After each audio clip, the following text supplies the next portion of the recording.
तो आज की वीडियो में हम बात करने वाले हैं 8 क्वेश्चंस जो कि इलेक्ट्रोस्टैटिक्स चैप्टर से लिए गए हैं। किसके ऊपर बेस्ड है? Work done by the charge. पिछली वीडियो में हमने बात की थी 5 क्वेश्चंस की बात, इलेक्ट्रिक डायपोल के ऊपर बेस्ड थे में 5 क्वेश्चन, और इस वीडियो में हम 8 क्वेश्चन देखेंगे। आओ पहला क्वेश्चन देखते हैं।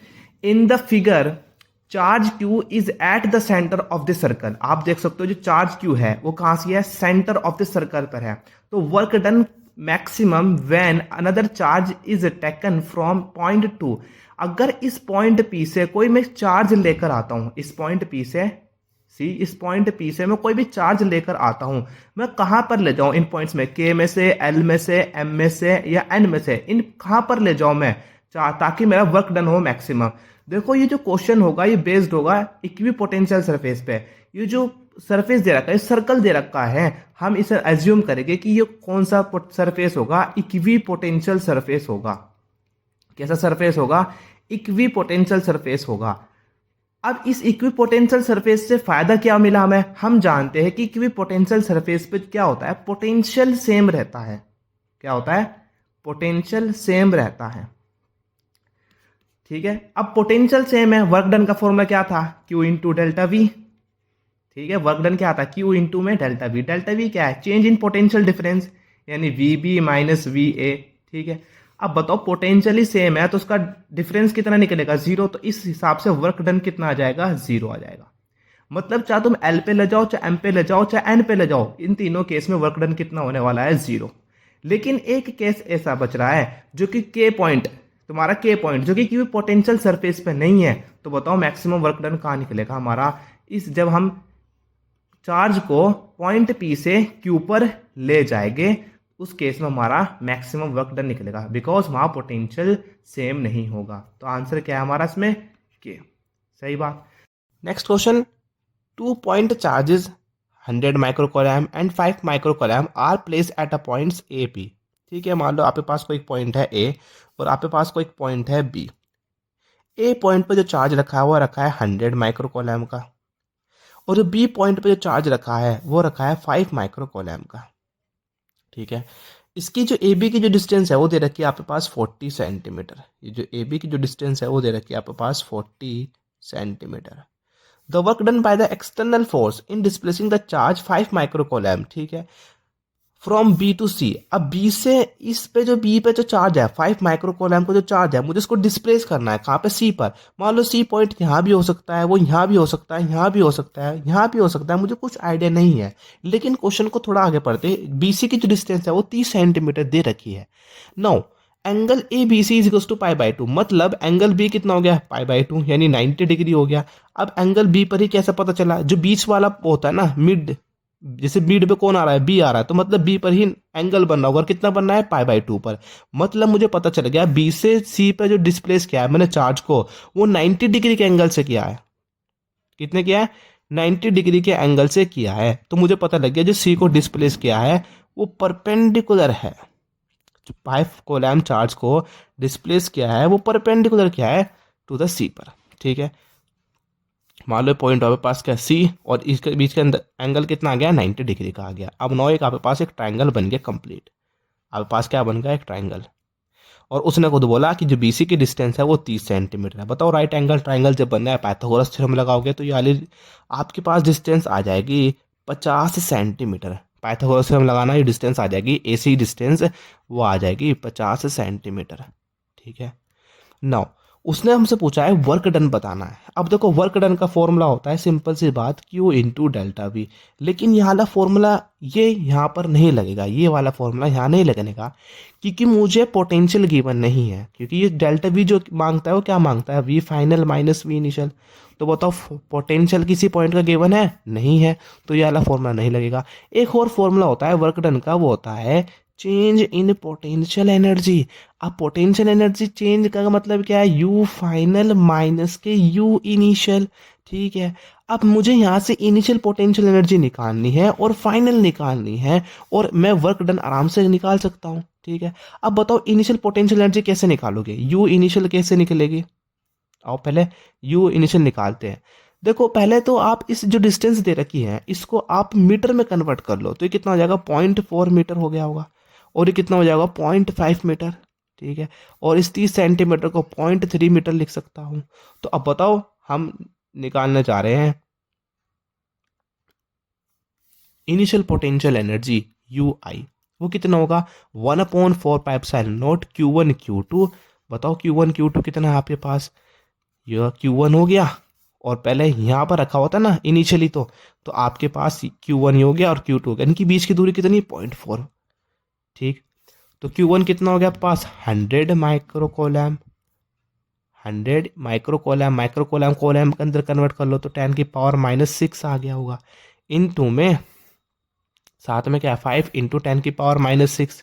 और इनकी बीच की दूरी कितनी है, 0.4 मीटर। ठीक है। इनिशियल पोटेंशियल एनर्जी आ गई। ठीक है। यहाँ से कुछ एक वैल्यू आ रही होगी इनिशियल पोटेंशियल एनर्जी की। ठीक हो।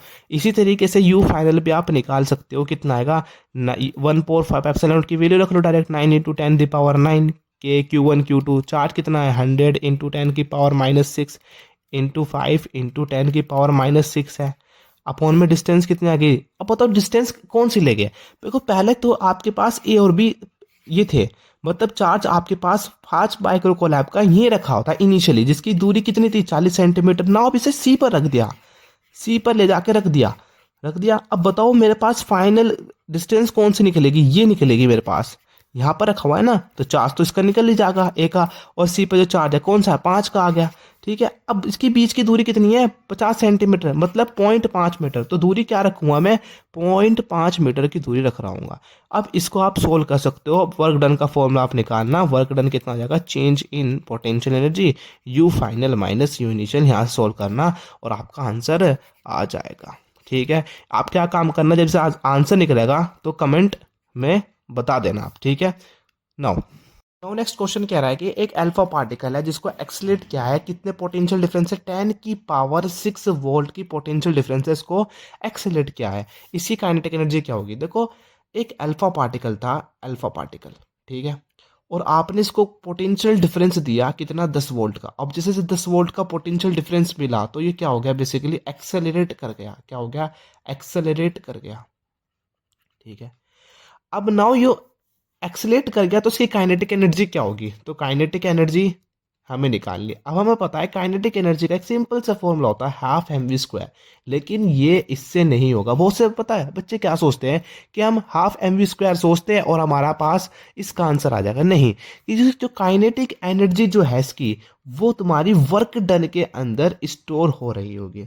अब हमें वर्क डन निकालना है, बेसिकली काइनेटिक एनर्जी जो स्टोर हो रही होगी किसके अंदर हो रही होगी, वर्क डन के अंदर। अब बताओ वर्क डन क्या होगा, Q इंटू में डेल्टा V होगा। अब ये Q क्या है आपके पास, चार्ज ऑन अल्फा पार्टिकल। कौन सा चार्ज आया, alpha particle, charge on alpha particle, charge on alpha particle. और डेल्टा V क्या होगा तुम्हारे पास, पोटेंशियल डिफरेंस, पोटेंशियल डिफरेंस। अब बताओ यहाँ से अल्फा पार्टिकल पे कितना चार्ज होता है। देखो जो चार्ज होता है अल्फा पार्टिकल पे वो होता है 2 गुना प्रोटॉन के चार्ज के। ई क्या है, प्रोटॉन का चार्ज है। अब प्रोटॉन कितना होता है, प्रोटॉन का चार्ज कितना होता है, 1.6 इंटू 10⁻⁻19 कोलैम होता है। ठीक है। नाउ अल्फा पार्टिकल का चार्ज पता लग गया कितना आ गया, बेसिकली यहाँ से वर्क डन निकल सकता है, कितना आ जाएगा, चार्ज आ गया 2E। और इसका पोटेंशियल डिफरेंस कितना था, 10⁻6। 10⁻6 इसका क्या था, पोटेंशियल डिफरेंस। सॉरी मैंने यहाँ यूज किया है 10 वोल्ट, आप 10⁻6 वोल्ट इसको कर लेना। ठीक है। तो 10⁻6 क्या है इसका, वोल्ट पोटेंशियल डिफरेंस है। बताओ आप इसको 10⁻6 को मेगा लिख सकते हो, मेगा, क्योंकि एक मेगा में 10⁻6 होते हैं। अब क्या आ गया आपके पास है आंसर, 2 मेगा इलेक्ट्रॉन वोल्ट आ गया। ये क्या हो गया, वर्क डन। अब सोच रहे होगे कि वर्क डन की जो यूनिट होती है वो बेसिकली जूल होती है, नहीं ऐसा नहीं होता। वर्क डन की जो अदर यूनिट होती है वो इलेक्ट्रॉन वोल्ट भी होती है। ठीक है। नाउ नेक्स्ट क्वेश्चन, एक चार्ज है 5 कोलैम का। ठीक है। Is given a displacement 0.5 metre. देखो उसने क्या कहा कि मान लो मेरे पास एक 5 कोलैम का चार्ज है, उसको आगे की तरफ ले जाया गया, ऐसे डिस्प्लेस किया गया, डिस्प्लेसमेंट होया, वो होया तुम्हारा 0.5 मीटर। डिस्प्लेसमेंट जो है बेसिकली कितना होया है, 0.5 मीटर। मान लो इसे आगे की तरफ हमने मूव किया तो इसमें जो डिस्प्लेसमेंट होया वो है 0.5 metre. The work done in the process is 10 joule. इसमें जो वर्क डन आया है वो आया है आपके पास 10 जूल का। The potential difference between the 2 points, मान लो आपके पास ए पॉइंट जो था इनिशियली, और जब आपको उसे डिस्प्लेस किया 0.5 मीटर तक, मान लो कोई पॉइंट बी होगा, मान लो 5 कोलम का चार्ज यहाँ आ चुका होगा, तो अब बताओ इसमें पोटेंशियल डिफरेंस कितना आएगा इन दो पॉइंट्स के बीच में। ठीक है, अब बताओ वर्क डन का फॉर्मूला क्या होता है। सिंपल से अभी पहले स्लाइड में देखा कि हमने Q इंटू डेल्टा वी, पिछली स्लाइड में देखा Q इंटू डेल्टा वी हमारे पास क्या होगा, वर्क डन का फॉर्मूला। इस प्रोसेस में वर्क डन कितना होया है 10 जूल। इसी तरीके से चार्ज कितना दे रखा था 5, और डेल्टा वी क्या है तुम्हारा पास पोटेंशियल है। तो बहुत ही आसान सा सवाल हो गया। डेल्टा वी कितना आ जाएगा, ये मल्टीप्लाई में उधर जाके क्या हो जाएगा डिवाइड में। तो आंसर कितना आ गया 5 टू जा 2, 2 वोल्ट आ गया। जब से आप डिवाइड करोगे 2 वोल्ट हमारे पास आंसर आ जाओ। Now if I unit charge is taken from one point two another, मान लो आपके पास क्या हुआ था, एक यूनिट चार्ज था, पॉइंट ए था, और उसको मैं किसी पॉइंट पर ले जाता हूं, ठीक है, बी पॉइंट पर ले जाता हूं, ओवर आ इक्वी पोटेंशियल सरफेस है। भाई मान लो आपके पास ये पूरी क्या है, इक्वी पोटेंशियल सरफेस है। इक्वी पोटेंशियल सरफेस कैसी सरफेस है, इक्वी पोटेंशियल सरफेस। अब इक्वी पोटेंशियल सरफेस कौन सी सरफेस होती है, जहां पोटेंशियल क्या होता है सेम, पोटेंशियल क्या होता है सेम होता है। ठीक है, पोटेंशियल क्या होता है हर पॉइंट पर, हर एक पॉइंट का यहाँ का पोटेंशियल मान लो अगर v है तो इस पॉइंट ए का भी पोटेंशियल क्या हो रहा होगा, v हो रहा होगा। ठीक है, अब इस केस में उसने पूछा कि वर्क डन बताना है। देखो मजेदार क्वेश्चन। ठीक है, अब हमें पता है वर्क डन का फॉर्मूला क्या होता है, q इंटू में डेल्टा v होता है। तो बताओ तुम्हारे पास कोई भी चार्ज हो सकता है, यूनिट चार्ज, डेल्टा v क्या होगा, मान लो फाइनल माइनस इनिशियल, फाइनल का पोटेंशियल माइनस इनिशियल का पोटेंशियल। फाइनल ये हो गया, ए से बी ले गया मैं, ए से बी ले गया, तो इनिशियल कौन हो गया ए, फाइनल क्या हो गया आपके पास बी, तो फाइनल माइनस इनिशियल।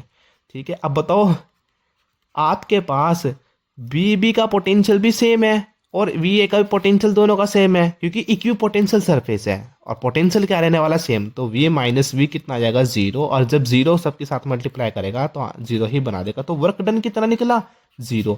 तो इसमें कौन सा आ जाएगा, कोई वर्क डन नहीं होता, option D, equi potential surface पे कोई वर्क डन नहीं होता। आप ऐसे भी याद रख सकते हो उसको। ठीक है, next question, what is the potential energy of the equal positive point charges of one micro coulomb each held at 1 metre apart in it.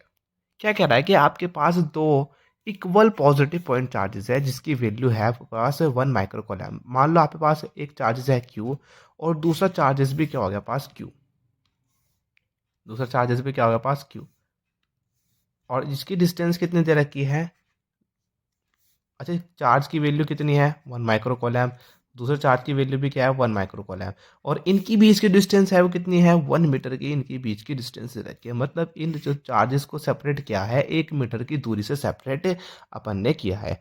तो what is the potential energy, अब बताओ पोटेंशियल एनर्जी का formula क्या होता है, के Q1 Q2 upon में R। Potential energy निकलती है पॉइंट चार्जेस की वजह से, ये अपन ने निकाल लिया। ठीक है, बताओ के की वैल्यू क्या होती है 9 इंटू 10 की पावर 9। अच्छा Q1 की वैल्यू, Q1 और Q2 दोनों सेम है, रख लो क्या आ जाएगा तुम्हारे पास, Q1 कितना है पास, मान लो 1 माइक्रो कॉलम हो गया, और माइक्रो कॉलम को अपन ने कन्वर्ट कर लिया, एक माइक्रो कॉलम में कितने कॉलम हो गए 10 की पावर माइनस 6 कॉलम हो गए, इंटू 10 की पावर माइनस 6 हो गया। अब बताओ डिस्टेंस कितनी है इनके बीच की 1 मीटर, कुछ फर्क नहीं पड़ा, डिस्टेंस है। तो क्या आया 9 इंटू 10 की पावर 9 इंटू कितना आया 10 की पावर माइनस 6, और 10 की पावर माइनस 6 कितना आ जाएगा 10 की पावर माइनस 12। तो यहाँ से सोल्व करके कितना आएगा 10 की पावर 9 इंटू 10 की पावर माइनस 12 कितना आ जाएगा 10 की पावर माइनस के 3। ये हमारे पास जूल में आंसर आ गया। ठीक है, नाउ नेक्स्ट क्वेश्चन कह रहा है कि two equal charges Q are place at a distance of 2a and third charge minus 2q is place at the mid point. क्या कह रहा है, मेरे पास दो इक्वल चार्जेस है, मान लो q है और ये आपके पास यहाँ पर रखा हुआ है, और दूसरा q भी आपके पास कहाँ रखा है यहाँ पर रखा हुआ है। नाउ उसका डिस्टेंस कितना है इनके बीच का 2a डिस्टेंस हमें दे रखा है, ठीक है। और थर्ड चार्ज -2q का जो है वो प्लेस रखा, कहाँ रखा है, मिड पॉइंट पे। अच्छा मिड पॉइंट यहाँ हो गया आपके पास। अब मिड पॉइंट पर रखने से फायदा क्या हो रहा होगा, एक बात बताओ। देखो जब मैं मिड पॉइंट पर -2q का चार्ज रखता हूँ तो जो डिस्टेंस 2a थी तो ये डिस्टेंस भी क्या हो जाएगी, a, यानी इस कंप्लीट डिस्टेंस की आधी आधी हो जाएगी। मिड पॉइंट रखने पे आधी आधी डिस्टेंस क्या हो गए, डिवाइड हो जाएगी। नाउ मुझे क्या कह रहा है, पोटेंशियल एनर्जी निकालनी है इस सिस्टम की वजह से। अब देखो आप, मेरे पास एक चार्ज था q और दूसरा चार्ज क्या था, -2q, और इसकी बीच की डिस्टेंस कितनी थी, 2a। मतलब हो क्या रहा है, मैं इतने पोर्शन की वजह से पोटेंशियल एनर्जी निकाल रहा हूं, इतने पोर्शन की वजह से। सिंस फिर मैं क्या काम करूंगा, मैं की वजह से पोटेंशियल एनर्जी निकाल लूंगा और फिर मैं एक कंप्लीट की वजह से निकाल लूंगा, ठीक है। तो पहले इतने की निकालते, तो Q और -2Q की वजह से पोटेंशियल एनर्जी निकालूंगा। वो पॉइंट चार्ज की वजह से कितना आएगी, U1, और वो कितनी आएगी, के क्यू कितना, स्मॉल क्यू, और आपके पास Q2 कितना है, -2Q, नेगेटिव में रखेंगे। इसके बीच की डिस्टेंस कितनी हो जाएगी, टू ए नहीं है, ए हो जाएगी, क्योंकि आधी आधी डिवाइड हो जाएगी ना मिड पॉइंट से, तो कितनी हो जाएगी, ए। तो ये ए आ गया। तो यहाँ से कितना आ जाएगा सोल्व करके, के माइनस बाहर 2b बाहर Q² अपॉन में ए। इसी तरीके से आप U2 निकालोगे तो U2 पिंक वाले बॉक्स की वजह से निकलेगी। मान लो आपके पास चार्ज था -2Q और आपके पास दूसरा चार्ज था Q, इनकी डिस्टेंस कितनी, इनकी बीच की डिस्टेंस A है। और बताओ सेम ही तो प्रोसेस है, सेम ही तो चीज थी। यहाँ से जो U2 आगा वो U1 के तो इक्वल आगा ना, चार्जेस सेम है, डिस्टेंस भी सेम है, आ गया ना। अगर मान लो Q चार्ज यहाँ रखा था और एक Q चार्ज यहाँ रखा था, अब इस कंप्लीट की वजह से निकालो कितनी आएगी, इस पूरे कंप्लीट की वजह से। अब बताओ डिस्टेंस कितनी है इसमें, अब डिस्टेंस हो चुकी होगी 2a। अब इसकी वजह से जो पोटेंशियल एनर्जी आ रही होगी पॉइंट चार्ज की वजह से वो आ जाएगी U3, और वो कितना होता है, k Q1 Q2 कितना, Q डिस्टेंस इसकी बीच की 2a, k Q² अपॉन में कितना आ गया, 2a आ गया। नाउ अब मैं नेट पोटेंशियल एनर्जी लिखना चाहता हूँ, नेट पोटेंशियल एनर्जी। तो नेट पोटेंशियल एनर्जी कितनी आ जाएगी, सबको ऐड कर दो, U1 प्लस U2 प्लस के U3। और U1 U2 तो इक्वल थे, U1 और U2 क्या थे, बेसिकली इक्वल थे। तो कितना आ गया था, वो था आपके पास -2k by A, -2k upon ए। इसी तरीके से U2 की value -2k by A. U3 की वैल्यू कितनी थी, बेसिकली U3 की वैल्यू थी k² बाई 2a। कितनी थी, k² बाई 2a थी हमारे पास, ठीक है, ये थी ना, k² बाई 2a। नाउ अब हम क्या काम करेंगे, इनका एलसीएम ले लोगे, 2 से मल्टीप्लाई कर दोगे ऊपर नीचे, तो उसका एलसीएम कितना आ जाएगा, -के, ये आ जाएगा, सोल्व थोड़ा सा सोल्व करोगे, -4k² अपॉन में 2a, -4k² अपॉन में 2a plus k² by 2a। तो -4 और -4 कितना हो गया, -8 और +1 तो कितना, -7k² अपॉन में 2a बचा। या ऑप्शन में हो सकता है कि कभी यह मैच ना हो, या मैच हो सकता है कि k की वैल्यू आप रख लो। k की वैल्यू कितनी आती है, 1/4 पाई एप्सिलॉन नॉट इंटू कितना आएगा, -7 Q² अपॉन में कितना, 2a। इस 2 की 4 से मल्टीप्लाई कर लो, कितना जाएगा, -7 Q² ऊपर, और नीचे कितना जाएगा, 8 पाई एप्सिलॉन नॉट a आ जाएगा। ये वाला भी हो सकता है ऑप्शन में।